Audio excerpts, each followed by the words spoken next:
If you're watching this through the YouTube, we're going to stay silent as we quietly do this review of The Quiet Place Day 1. Shh. What is good, movie fans? Welcome to I Screen, You Scream 4, number 4 movies. I'm Danny Escamilaggi. Before we get started in this review, do not forget to subscribe to the podcast, whatever you're listening on. And if you're watching this through YouTube, don't forget to subscribe as well. And follow my social media platforms. They'll both be in the show notes and description below for my TikTok and Twitter X, so you guys can follow and check me out.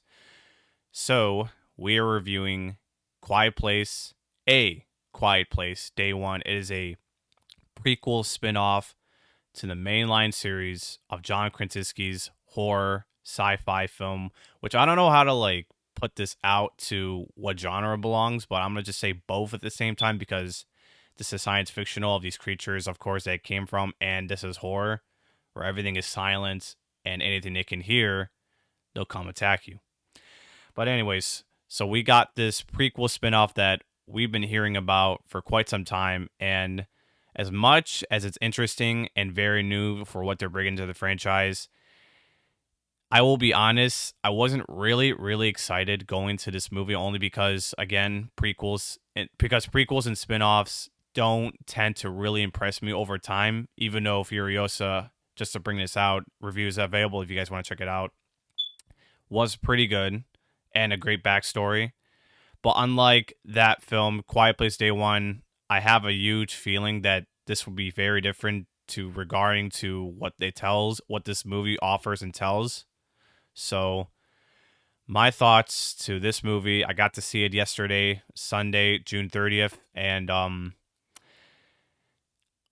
it's sort of the weakest in my opinion. Now, I'm not trying to hate this film, but I just feel like it doesn't resonate any high stakes to this film, which I'm going to go over the bads real quick. It doesn't really resonate, like I said, the high stakes to this movie, where it really doesn't have a lot of exploration to the story of where these creatures came from, any sort of connection from the movies, of course, where I mean it's a prequel after all, so it all starts off very small to day one, but it just doesn't really later on connect to any kind of references or anything really particularly. So that's the kind of thing I really expect for this movie to have, where we're going to get to see either Emily Blunt, John Krasinski, some of the main characters from the mainline series of this film. But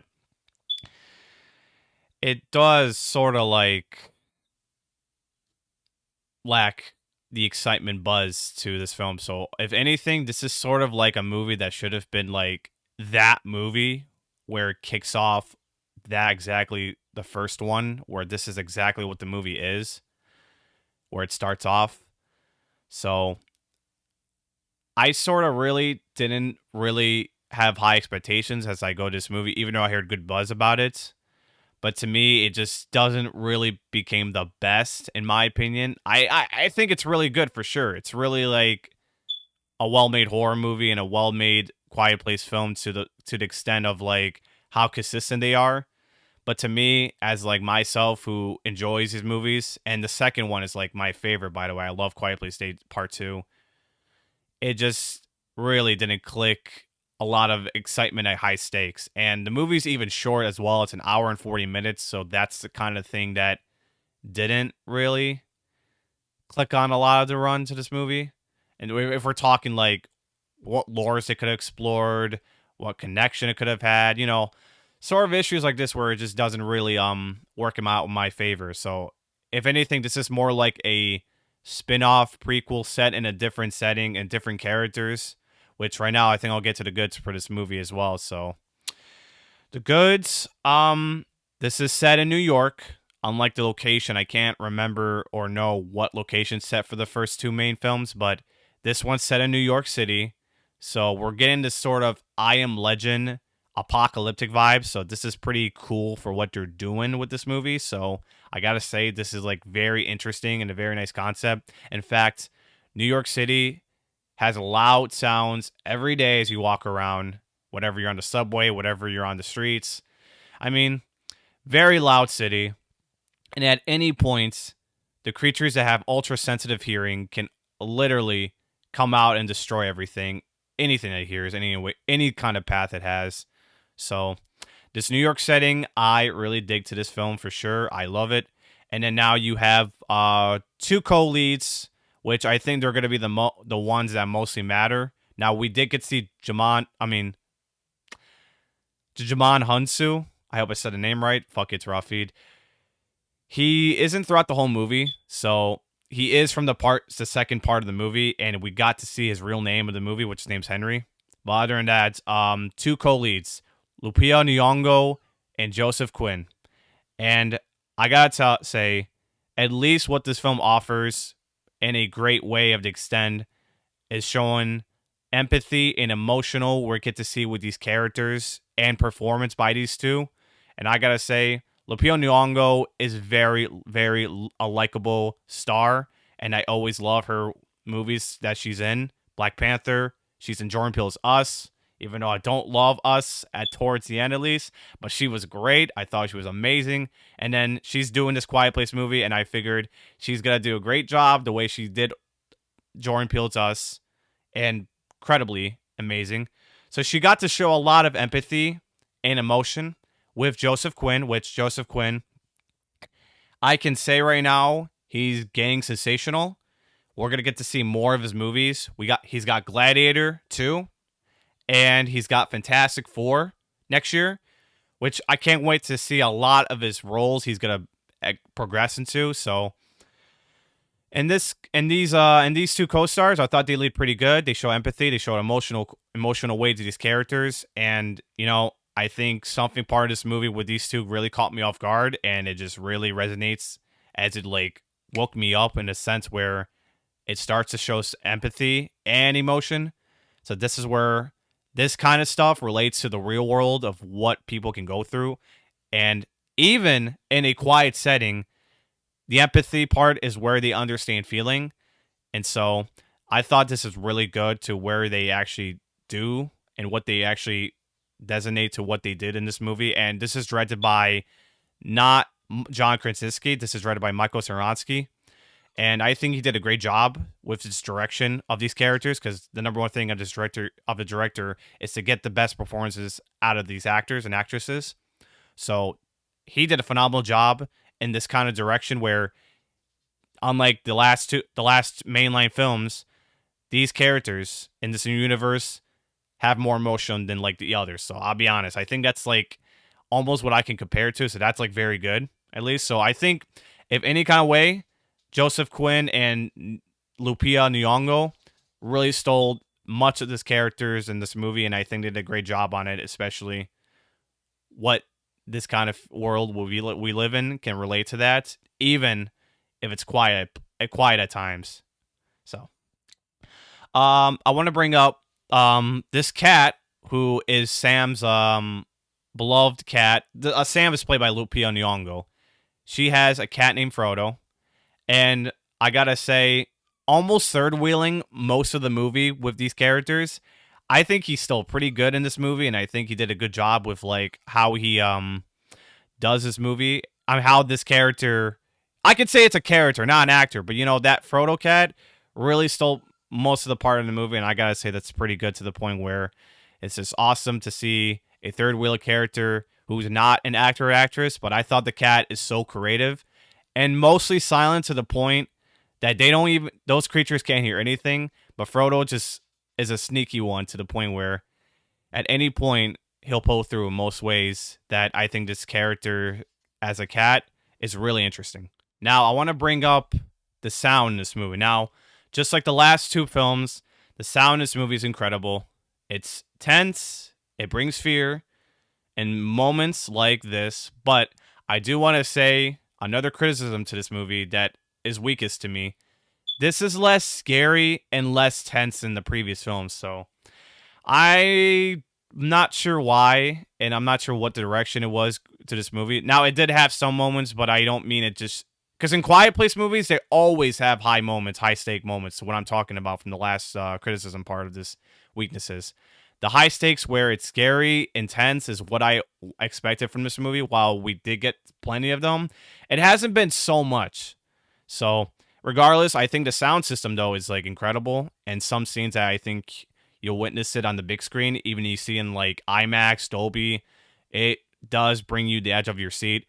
But for some reason, like I said, the tense, it's less scary and less tense like the previous films, so it didn't put me a lot on my edge of my seat. So I think I just wish it could have been a lot more high stakes and high tense fear. I think this would have been really enjoyable, and I would have actually loved this even more as a way of possible to experience it. So that's my part take here on this film. Um, Overall, I mean, like I said, it's just sort of the weakest in the series, and that's just me. I mean, anyone can actually put this as their favorite, especially as prequels and spin-offs that really change up the game of Quiet Place. But my expectations to this prequel really lacked in most areas. While I do admire the characters and performances from the co-stars, it just doesn't really do much as like what happens next, because we all know where it leads to with like the mainline series. So part one, it's like days later, it's like already the end of the world as Quiet Place part one started it, and then part two leaves right after it, and it just continues on the story. So I'm hoping we really get part three soon, and I'm hoping it just be right away, because I just want to see how this all ends. Especially we got a lot of these cliffhangers from the previous two movies. Really leaves us to wanting a dying end of the series to come. And I think part three is just going to be the nail in the coffin to the franchise, to where it can finally end, finally put in the rest. And who knows, maybe a good little ending or such. I mean, I don't want to spoil too much, but I just want part three so bad. And I bet most of you all are listening or watching, but we need part three so bad, and put Krasinski back in the director's seat, because I think he's going to nail part three in such way, and I can't wait to see. I'm not saying Michael Skronsky did a terrible job, but I'm saying he's obviously going to come back for the third part, and he is going to do just high stakes like this in part three, and I'm hoping we get that soon, depending when the script and shit gets done, but who knows. So before we quietly end this off, because there's not much to talk about, but I did explain a lot of the great stuff and like most criticism parts to my expectations. I do want to rank the Quiet Place film series it brings. So part two is obviously my favorite, like I said, number one. Number two is Quiet Place Part One, and then number three is Day One. So there's really not much to really talk about Quiet Place. I mean, this is like a solo episode I'm doing, so I thought doing this myself would like give me a little break from like having too many guests. So I like to do some of these episodes myself either way. But yeah, Quiet Place Day One. Even if you don't have high expectations, I mean, go into this movie blindly that this is your first Quiet Place if you haven't seen the franchise before, and I think this might really impress you. But as you see the other two movies, you'll start to feel like those high stakes could have been there in part one, and I think it could have been just like a lot more. And a lot of more exploration, like I said, to the lore of where these creatures are from, and could have been just a lot more with the runtime. I think this would have been explored just fine. But other than that, a little vibe of I Am Legend, Apocalypse Silence is never ceased to amaze me. So I do want to give out the the score. I usually go for 8s to 9s depending how great, but I'm going to give this a 7.5 for how great the cast is, the setting, and the vibes it brings. But then the expectations I had weren't there, so that's the 7.5 where it came from. And 3.5 stars, which I did on my Letterboxd. You guys can check out my Letterboxd in the show notes, of course, if you want to. Which first time I'm gonna actually leave it on the podcast for sure. And yeah, that is going to be it for this review of A Quiet Place Day One. So I hope it's silent enough, and hopefully you guys have your earphones plugged in, because at this point, I think it's best not to play out loud, where any kind of sound will attract attention. So, anyways, though, before we get off this podcast, like I said, if you enjoyed this, if you are following this podcast, you start listening, do not forget to subscribe to whatever you're listening on. If you're watching this through YouTube, which I'm waving at the audiences right now. If you're just a podcast listener, you're not getting a whole story, you'll get to see my face. Oh, and you'll get to see a little poster right here that I just got yesterday on Sunday, June 30th. So if you're listening to podcast audio, like I said, you're not getting the full story of me holding this sweet poster of A Quiet Place Day One. So subscribe to the YouTube. It's obviously going to be in the show notes of the podcast episodes, but on YouTube, if you're watching this through the YouTube, then no necessary to jump on the YouTube to resubscribe because you're already subscribed if you are watching this through the YouTube.